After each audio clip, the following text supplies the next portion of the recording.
Hi everyone. After I posted my 4 years on testosterone video, I said I was going to make another video about my stage 2 phalloplasty. Um, and then my parents got home from their holiday, like literally the minute I uploaded it, so I haven't had a chance and I've just been really busy. But I saw Mr. Christopher today for another consultation before the surgery. I think I had one with him back in January and I hadn't got any sensation at all at that point. So I didn't want to go ahead and say that I wanted my old stuff buried when they create the scrotum, because it would normally like fold together and like cover my old junk, but I didn't have any sensations. I didn't know what I want to do because I didn't want to lose that ability.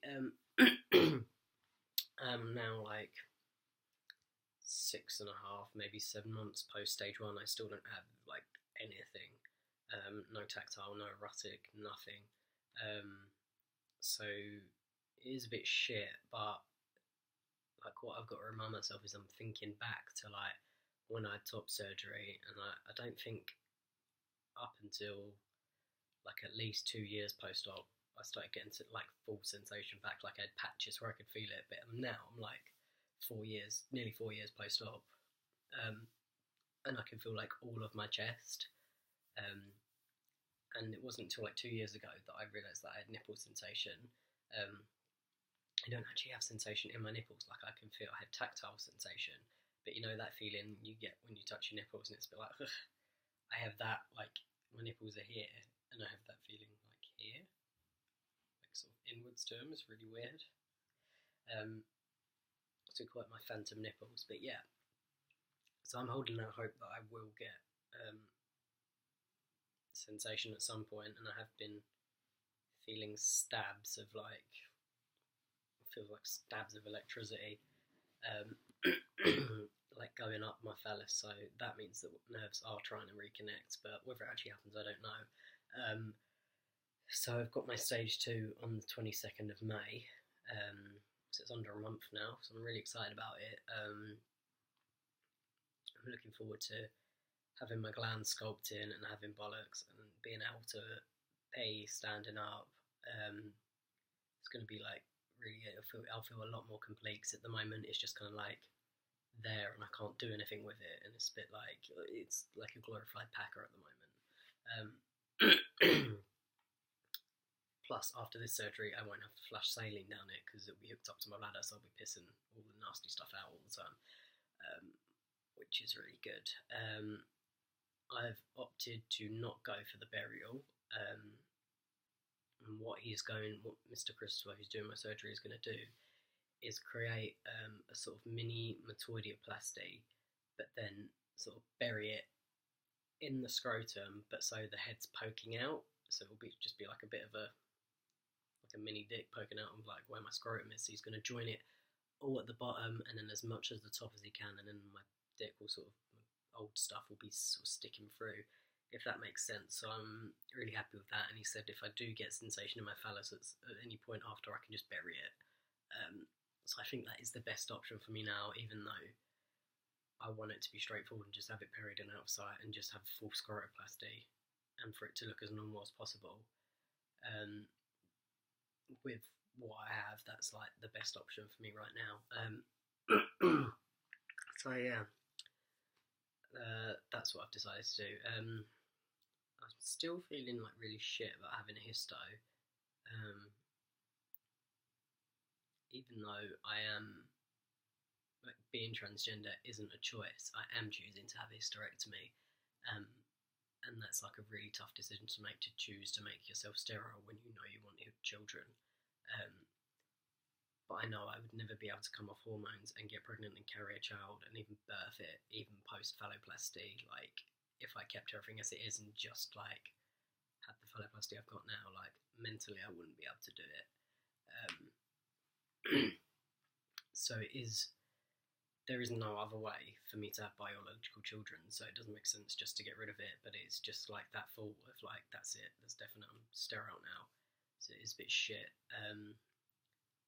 But like, it needs to go, because I've got pain at the moment. I keep getting pain in my ovaries and my womb and my back, and it's like, period pains, but like I'm not menstruating. I haven't for like well over like 3.5 years or something. Thank God. Um, so it'll be good to get rid of that, and then I'll just, I guess, have an empty space, or all my organs will drop down and fill it up. I wonder if my stomach will look different afterwards. It's really weird, isn't it? But I guess it's kind of behind your pubes, so yeah, not really. I don't know.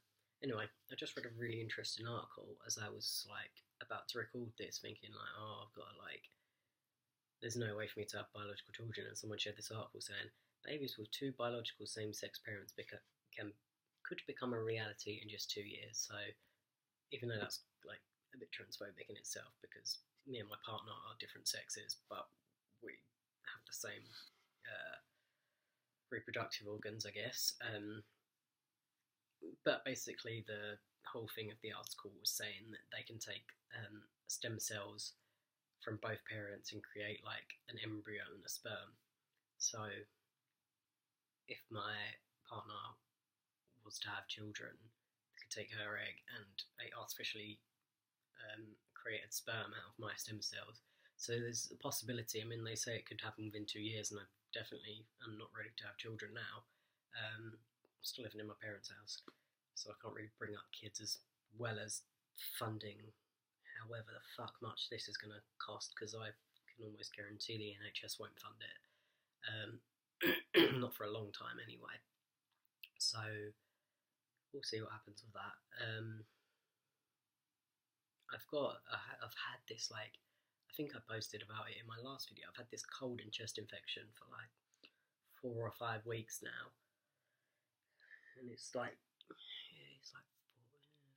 or 5 weeks, and I've had like 2 lots of antibiotics. I finished my next lot tomorrow morning, but I've still got like the cough isn't as bad as it was. It is on its way out, but I've still got a lot of like phlegm and horrible stuff just always sitting about, and I still sound nasally. So I'm hoping it will be done. It will be gone by the end of surgery. By the time I have surgery, but I've heard of like a couple of guys who've had like a cold or like a cough or something while they go in, and they just do it under local anaesthetic instead. I think that'd be quite interesting. I think I'd actually rather have it under local anaesthetic, because I get so fucking ill from general anaesthetic. Like when I woke up last time, had to have like 3 loads of anti-sickness injections to stop me actually vomiting. Like the whole time I was in recovery, and like afterwards I was just been sick for ages. It was horrible. And I can imagine like retching after you've just like had a hysterectomy and your insides cauterized and sewn up, and having kind of 2 catheters in place by then. I think it's just going to be fucking awful. So I'd like to avoid it, but I don't think you get the option. I think it's just like, I don't know. It'd be nice. I should have asked Mr. Christopher about it, really. There's loads of things I've forgotten to ask him, but there you go. Anyway, probably won't do another video until after my surgery now, which is an exciting thought. So yeah, under a month, like 29, 28 days, depending on how long the month is. 30, so I don't know, I can't work it out. I don't know why they just don't make all months the same length. Anyway, yeah, I think that's it.